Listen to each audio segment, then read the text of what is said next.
Have you ever lost your cool over something silly and then deeply regretted it? Like a mean comment, a message left unread, a pointless argument, and poof, there goes your peace, your energy, your whole day. We've all been there, right? But let me ask you something deeper now. What if I told you that there are people who have learned to never get irritated by anyone again? People who have mastered the art of staying calm, even in the worst situations. That's exactly what this video is about. And we're not talking about empty theory here. These are 15 real Stoic lessons that have already helped over 60,000 people take back control of their emotions, including people just like you and me, who used to get stressed over the smallest things. Here's the real issue. If you don't learn how to control your reaction, you'll always be a puppet to other people's behavior. And that traps you in a vicious cycle of anxiety, pointless arguments, and guilt. But here's the craziest part. Most people don't even realize they already have the power to change this inside themselves. You only need one thing: to learn how to see the world the way the Stoics did. And by the end of this video, you won't just understand why nothing will ever throw you off again. You'll also discover a Stoic secret that can completely transform your emotional life. Most people have never even heard of it. So if you want to stop getting irritated, protect your peace, and master your emotions like a true sage, stay with me, because the first lesson starts now, and it's going to change the way you see any kind of provocation.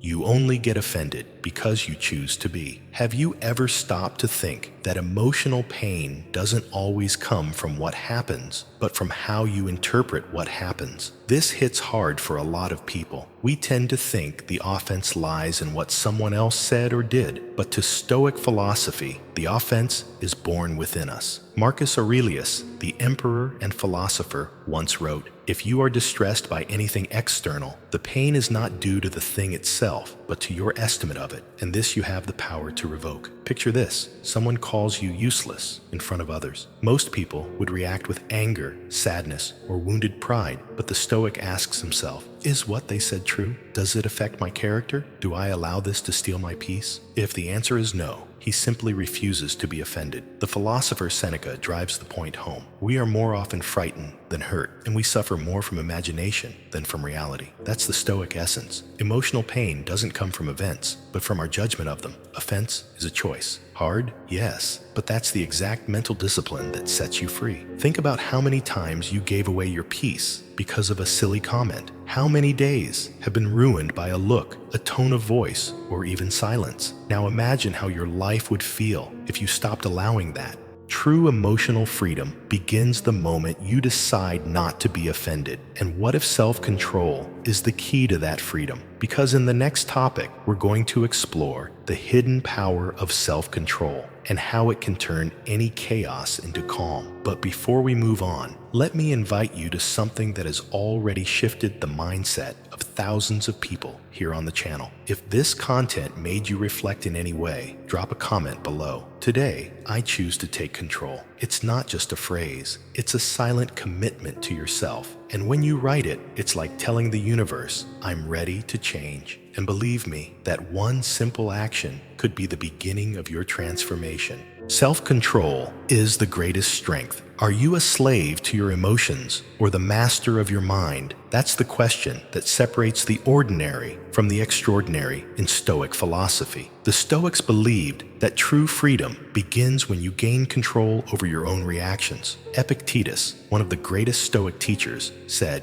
"No man is free who is not master of himself." Anger, frustration, impulsiveness, these can destroy you more than any external enemy ever could. Picture this: someone provokes you, yells at you, humiliates you in public. Most people would snap in the heat of the moment, driven by emotion. But the Stoic breathes. He watches. He chooses wisely. He's not indifferent. He's trained. Self-control isn't the absence of emotion. It's power over emotion. Carl Jung once said that true power lies in recognizing your inner shadow, the emotions we try to hide. And Seneca, another Stoic giant, wrote, "It is more difficult to control anger than to defeat 1,000 enemies in battle. This battle is silent, invisible, but absolutely decisive, because when you lose to yourself, the whole world gains power over you." Self-control gives you an edge in negotiations, in relationships, in tough decisions. Calm confuses, silence disarms. A thoughtful response wins. Those who explode give away their power. Those who respond with wisdom become unshakable. Want to change your life? Start by mastering the one thing you actually have control over, yourself. But even with self-control, there's still a subtle and destructive enemy, expectations. In the next topic, we'll explore how expecting too much from others might be the very thing sabotaging your peace. By the way, if this content is already helping you see things in a new light, do this right now. Hit the like button and subscribe to the channel. It tells me this kind of reflection is worth sharing, and it helps you stay tuned for every new lesson that could truly change the way you live. Because those who seek self-mastery end up inspiring others to do the same. And maybe, just maybe, you're starting something much bigger than you realize.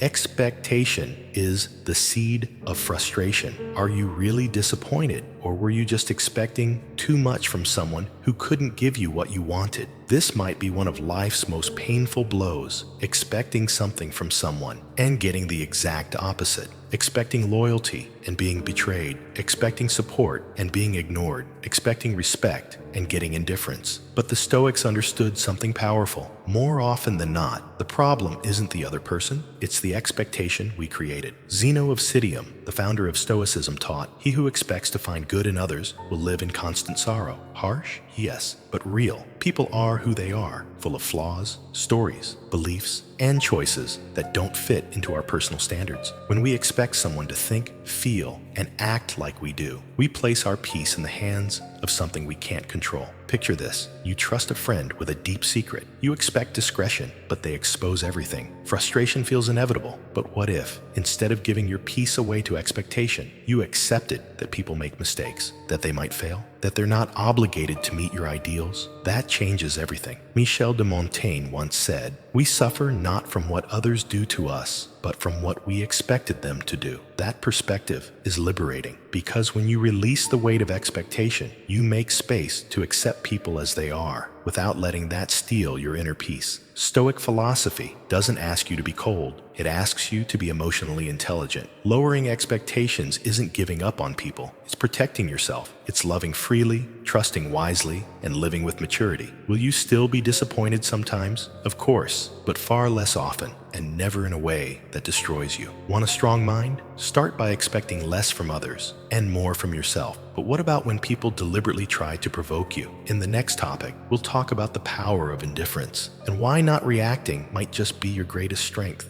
Be indifferent to provocations. Do you really need to react to everything, or are you just being manipulated by other people's emotions? That's a tough question, because deep down, we know that many of our reactions aren't about justice. They're about ego. Provocation hits us right where it hurts most, our pride. And that's exactly where Stoicism comes in with power. Epictetus taught, "It's not what happens to you that harms you, but how you react to it." A provocation only has power if you give it power. Imagine someone trying to tear you down with a sarcastic comment. The natural response would be to defend yourself, yell, strike back. But what if you simply didn't react? What if you looked the person in the eye, took a deep breath, and walked away in silence? That's not weakness, that's mastery, because the one who provokes expects a reaction. When it doesn't come, the game falls apart. Albert Ellis, the psychotherapist who created rational emotive behavior therapy, said, "People don't offend us. We choose to be offended." In other words, provocation needs two parts, the attacker and the one who accepts the attack. When you refuse to play that game, you break the cycle. And the most powerful part? You show that no one gets access to your inner world without your permission. Being indifferent to provocation isn't passive, it's strategic. It means saving your energy for what actually matters. It means not allowing random comments to hijack your clarity. And here's the twist. It disarms the other person because the provocateur expects chaos. You give them silence. They throw fire. You respond with ice. Seneca put it best. The best response to a provocation is the superiority of silence. And that's only possible when you're not desperate for validation, when you know who you are and don't need to prove it to anyone. Want to be unshakable? Learn to let certain provocations die in the echo of your silence. But what about when the world tests you in even more intense ways? In the next topic, we'll reveal how seeing life as a series of daily tests can turn you into a true master of yourself.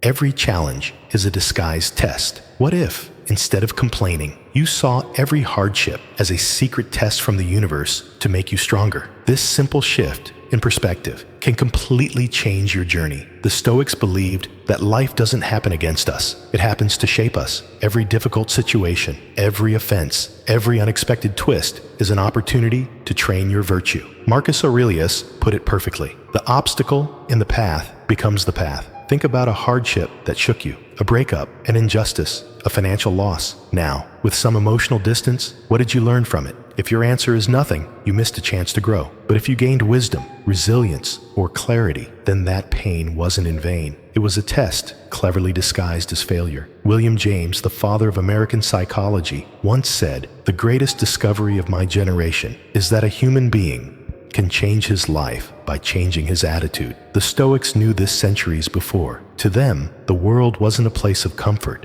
It was an arena for evolution. It didn't matter what happened. What mattered was how you responded to what happened. Imagine being betrayed by someone you trusted. Your instinct might be to shut down, to distrust everyone, to harden your heart. But what if, instead, you accepted it as a test of patience, forgiveness, and inner strength? The pain still exists, but now it's working for you. With every hardship, you're given a chance to refine your soul. Seneca wrote, "No wind favors the sailor who doesn't know where he's going." When the Stoic faces headwinds, he adjusts his sails. He turns chaos into training. He doesn't ask, "Why is this happening to me?" He asks, "What is this trying to teach me?" Want to live with purpose? Start seeing every difficulty as a disguised teacher. But what if the next test is the pain of losing something or someone? In the next topic, we'll explore why detachment isn't loss, but the key to true emotional freedom. Letting go isn't losing, it's liberation. What if what you call a loss is actually the beginning of your freedom? Most people believe that letting go is a sign of weakness, that releasing something means losing. But the Stoics show us the opposite. Letting go is one of the most powerful acts of inner strength.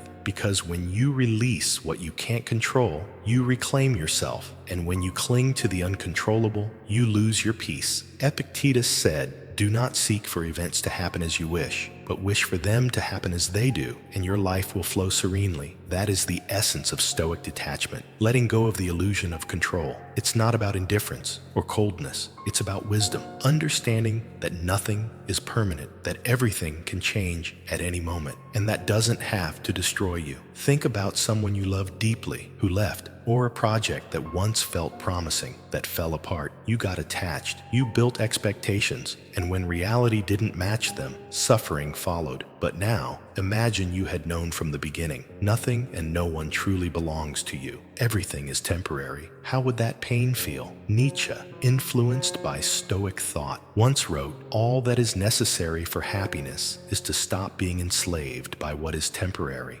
Attachment chains us. It makes us prisoners of people, things, and outcomes. And when they slip through our fingers, as they always do, we feel empty. But detachment sets us free. It removes the weight of possession. It teaches us to appreciate without depending. Letting go means being grateful for what was, without clinging to what is no longer. It's loving deeply, but without trying to hold someone captive. It's working passionately, but without needing to control the outcome. The Stoic lives in the present, lightly. He doesn't avoid the pain of loss, but he also doesn't drown in it, because he knows that everything that leaves creates space for something new to arrive. Want to be truly free? Learn to let go without losing yourself. But what if the problem feels so big it consumes you entirely? In the next topic, we'll learn how to rise above your problems and see just how small they really are. See the problem from above and realize how small it really is. What seems like a giant today, will it even matter a year from now? This question has the power to free your mind from anxiety. One of the most powerful exercises in Stoicism is the view from above, a mental technique where you observe your life from afar, as if you were looking at it from the top of a mountain or even from space.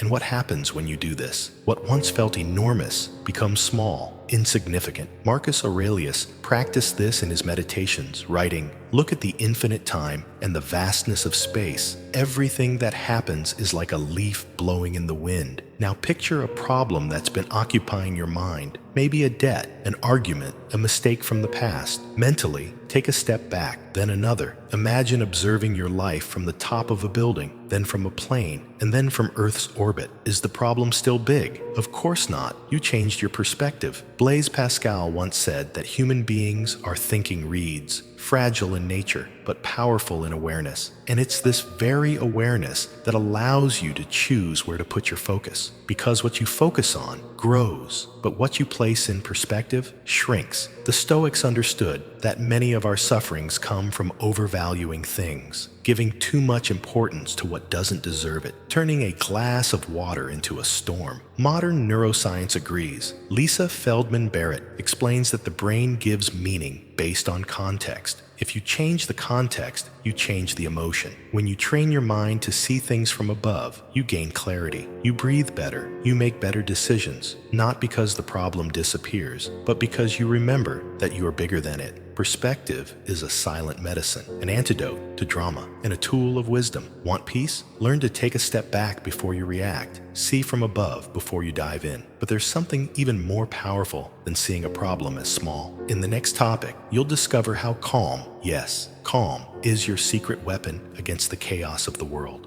Calm is a secret weapon. While everyone else is shouting, the one who stays silent takes control. It sounds contradictory, but that's exactly what the Stoics teach us. Calm is a hidden strength, a silent weapon that disarms even the most intense conflicts. Marcus Aurelius, emperor and Stoic philosopher, once said, "If someone offends you, ask yourself, is this about me or about them?" That simple reflection cuts off the poison of an immediate reaction and gives your power back to you. Picture a heated meeting where everyone's raising their voice, or a couple's argument where harsh words are flying. Instead of stepping into the chaos, the Stoic grounds himself. He breathes, he observes, he keeps his tone, and that's exactly why he becomes the center of the room, not through force, but through presence. Calm commands more respect than shouting. It holds more power than confrontation. Sun Tzu, author of The Art of War, taught, if your enemy is angry, irritate him. If he is calm, beware of him. Because the calm person reveals no weaknesses. They think clearly, act with precision, and don't waste energy on what doesn't matter. They become unpredictable and therefore powerful. Judith Willis, a neuroscientist, confirms that a calm brain makes better decisions. While a brain in fight or flight mode operates purely on defense,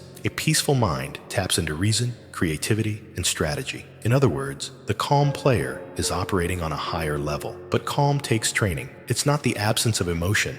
It's emotional discipline, and it begins with small habits, waiting 5 seconds before responding, not interrupting, taking a deep breath instead of reacting impulsively. Over time, this practice becomes power. Seneca said, "Anger shouts, reason commands." The Stoic doesn't run from conflict. He chooses how to win, and often he wins in silence. Want to be remembered? Be the one who keeps a cool head while everyone else loses theirs. But what if the provocation turns into a direct attack? In the next topic, we'll explore why reacting with anger only weakens you and how to turn offenses into mental advantage.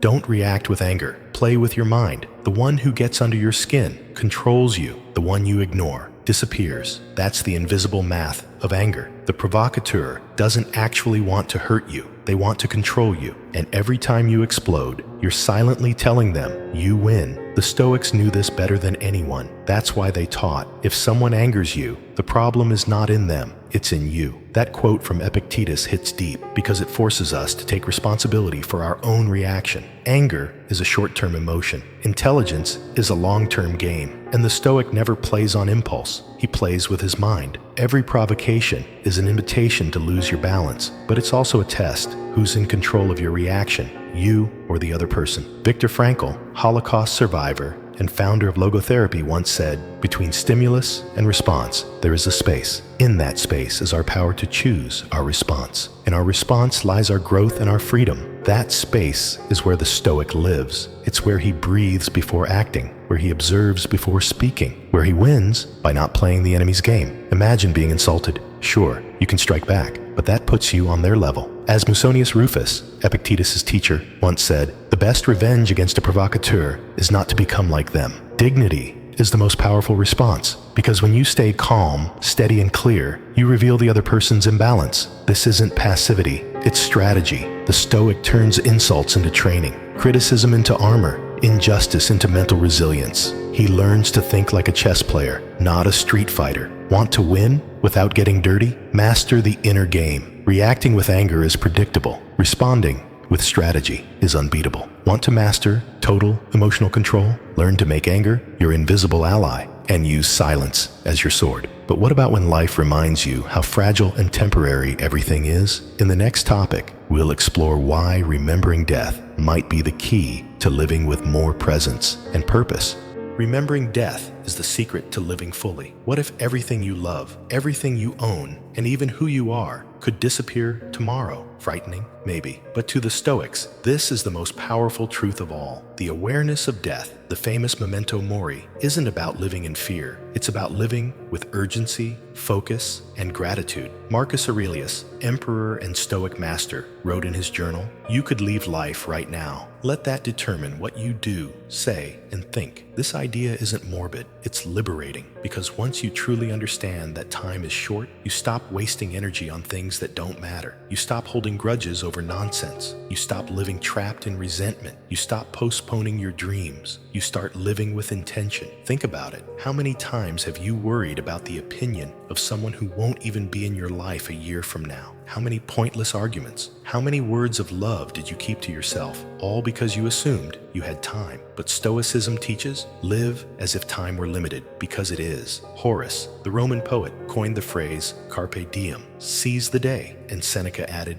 it's not that we have too little time, it's that we waste too much. Death isn't the end. It's the most urgent reminder that life is now. Every morning is a miracle. Every breath is a chance to begin again. And here's the curious thing. Remembering death makes us love more. Hug tighter. Say, I love you, with no hesitation. Laugh louder. Forgive faster, because we know that the next moment might be the last, and that changes everything. The Stoic lives with one eye on eternity and one on the present moment. He doesn't fear death. He honors it by living with courage, clarity, and compassion. He knows that nothing is guaranteed, and that's exactly what makes everything so precious. Want to truly live? Remind yourself every day that you will die, and then live like never before. But what about when someone tries to hurt you on purpose? In the next topic, we'll learn how seeing the pain of others can keep you from absorbing their poison and help you protect your peace. See the pain behind the offense. What if behind the offense, there's someone silently crying for help? At first glance, the person who attacks you might seem cruel, cold, even unjust, but the Stoic looks deeper. He asks, what is this wounded soul trying to hide behind all that anger? This is one of the highest teachings in Stoicism, to not take offenses personally, because more often than not, they're not about you. Marcus Aurelius wrote in his Meditations, when someone harms you, it's because they act without understanding what is good. That changes everything. What seemed like an attack now looks more like a symptom of ignorance, pain, or of confusion. You begin to see that someone else's anger says more about them than about you. And with that awareness, you set yourself free. Thich Nhat Hanh, monk and spiritual teacher, once said, when someone speaks with anger, they are suffering. That suffering wants to be understood. This doesn't mean you should tolerate abuse, but it helps you understand the root of emotional violence. And once you see that, you can choose not to carry pain that isn't yours. You choose not to absorb someone else's poison. Marshall Rosenberg, founder of nonviolent communication, taught that every act of aggression reveals an unmet need. And this is where Stoic emotional intelligence comes in. Reacting with anger only fuels the cycle, but responding with silence or compassion breaks the pattern and protects your peace.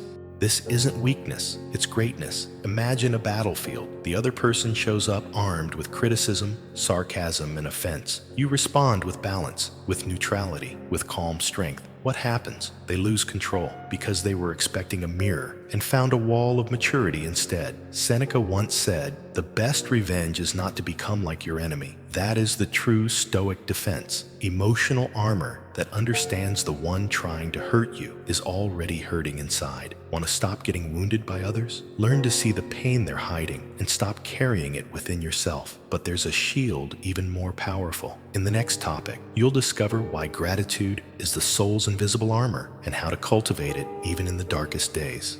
Gratitude is the soul's invisible shield. What if you already had everything you need to feel at peace? You just haven't realized it yet. The human mind has a silent addiction, focusing on what's missing. But Stoicism invites us to train our gaze toward what is already present. To the Stoics, gratitude isn't an emotional luxury. It's a strategy for resilience. Musonius Rufus, Epictetus' teacher, taught, "He who does not rejoice in what he has will always be a slave to what he desires." Gratitude is not the denial of pain. It's the awareness of abundance, even in the midst of difficulty. It's being able to look at the chaos and still say, I breathe, I think, I feel, I exist. That alone is a miracle. Robert Emmons, one of the leading researchers on gratitude, found that grateful people show fewer symptoms of depression, sleep better, and are more resilient. In other words, modern science is only confirming what the ancient Stoics already knew. Gratitude strengthens the soul. Think about your life right now. Maybe it's not perfect. Maybe there are problems, debts, or conflicts. But have you taken a moment to notice what's still standing? What's still working? What's still beautiful,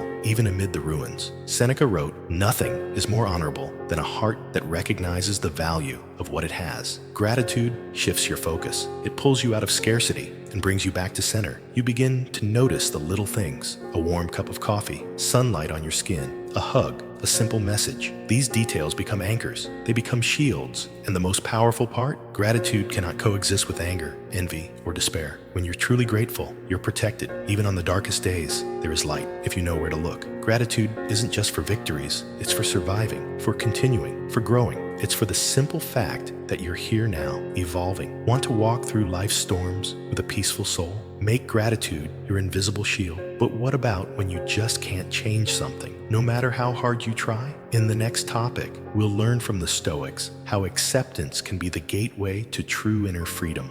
Acceptance is the gateway to inner freedom. What if the only reason you're suffering is because you're trying to control the uncontrollable? That question is like a slap of reality, and the Stoics were never afraid to ask it. To them, acceptance wasn't giving up. It was freeing yourself from the illusion of control. Epictetus, a master of self-discipline, said, "It's not what happens that upsets us, but our opinion about what happens. More often than not, suffering doesn't come from the event itself, but from our resistance to reality. It happened, it changed, it ended, but we keep insisting it should have been different. And in that fight against what already is, we drown." According to Stoicism, acceptance is the act of embracing the present moment with maturity, even when it doesn't align with your desires. Imagine losing your job. The pain hits, and it's real. But what turns that pain into despair? The refusal to accept it, the thought that this shouldn't have happened. The Stoics didn't deny pain, but they refused to be enslaved by it. Marcus Aurelius wrote, "If it's bearable, then endure it. If it's not, it will end. Either way, it will pass." Acceptance is a power move. When you accept, you redirect your energy toward what can be done, toward what is within your control. You stop pounding on a locked door and start looking around. Where's the window? A new direction? A hidden lesson? Alan Watts, a modern philosopher, once said, "Life is like water. When we try to grasp it, it slips through our fingers. But when we let it flow, it carries us." Acceptance is just that, stopping the fight against the current and learning to swim with it. But here's the key. Acceptance is not resignation.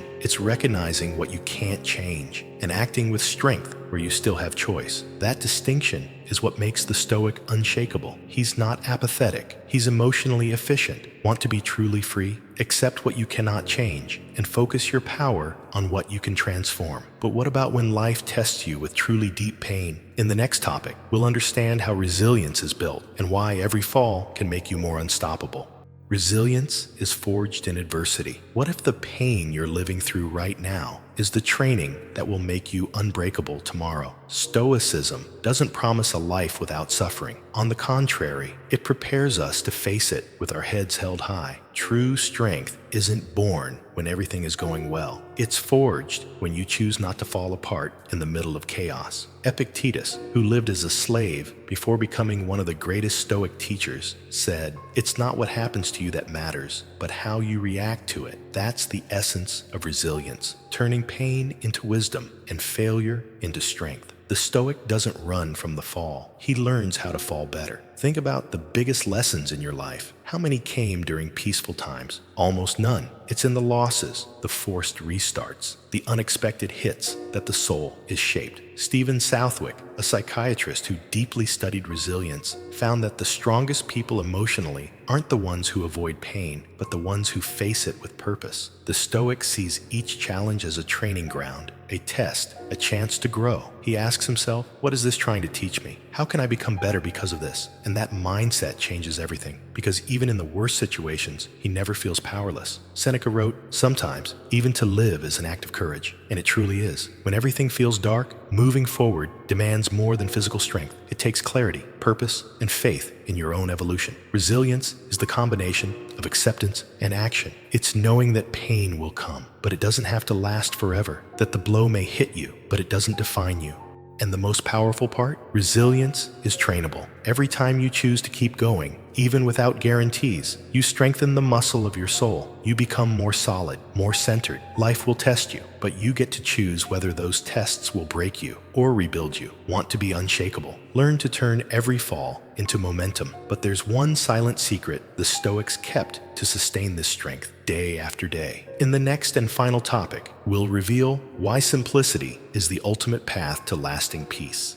Live simply and rediscover your peace. What if the life you're chasing isn't about having more, but needing less? The Stoics knew that true peace isn't found in excess. It's found in the art of simplicity. In a world that screams for attention, consumption, and urgency, living simply is a conscious act of rebellion. Zeno of Citium, the founder of Stoicism, said that happiness isn't about having things. It's about knowing how to use what you have wisely. And that changes everything, because simplifying isn't about having less. It's about being free. Free from the slavery of status, of rushing, of comparison, of always needing to be chasing something. Look around. How many of your worries come from things you never even needed to take on? How many goals are you chasing that weren't even truly yours to begin with? Stoic philosophy invites you to return to what's essential, what truly matters, what's just noise, what's real. Henry David Thoreau, not a Stoic, but someone who lived like one, once wrote, "Simplify, simplify, simplify." And that phrase is almost a mantra. When you simplify your habits, your thoughts, your relationships, you create space for what truly matters to flourish. Imagine a morning without rushing,